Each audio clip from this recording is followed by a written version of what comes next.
မင်းတို့အင်တာနက်ဝင်ကြွပဲကျိုးလဲပဲကျိုးလဲ ကျွန်တော်တို့ဒီကျိုးတယ် အပြာကျိုးဒုတိယဆွကအောက်ကအပြာကျိုးကဟိုလိန်မောင်ကျိုးကပဲသွားတယ် ကျိုးအောင် ရောက်တာသွားတာရောက်တာနေပြီးတော့ IB ဘယ်နှခုထွက် 3ခုထွက် 3ခုထွက်အဲ့တော့အဝါကျိုးကပဲဥသွားတယ်အဝါကျိုးက ဒီဟိုဟာကျိုးကဒီဆိုစစ်ဖို့ အဲ့ကဆွကကျိုးရပဲပြန်သွားတယ် desktop ဘုံတွေလို့ desktop computer တွေဆိုသွားတာပြီးတော့ပြင်ပဲသွားတာလေအပေါ်က ပြီးတော့ဒီကျိုးဟာ အပြာကျိုးက AP ပြကြော AP Wi-Fi Wi-Fi အတွက်သွားတာဒီဘက်က number 5မှာထိုးထားတဲ့ကျိုးက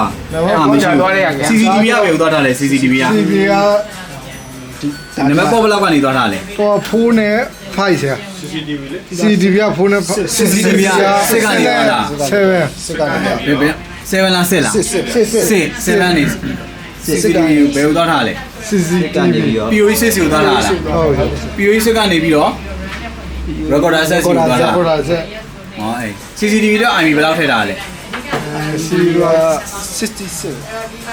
ဟမ် CCTV တော့ IB ဘယ်လောက်ထုတ်တာလဲ 22 22 AB ကနေပြန်ထွက်တဲ့ IB ရော AP က66 ဟောအဲ့ဒါစုစုပေါင်း router နဲ့နေ IB ဘယ်နှခုထွက်တာလဲ3ခုထွက်တာဟောအေးမှန်သွားပြီပေါ့အဆင်ပြေသွားပြီပေါ့ CCTV ရဲ့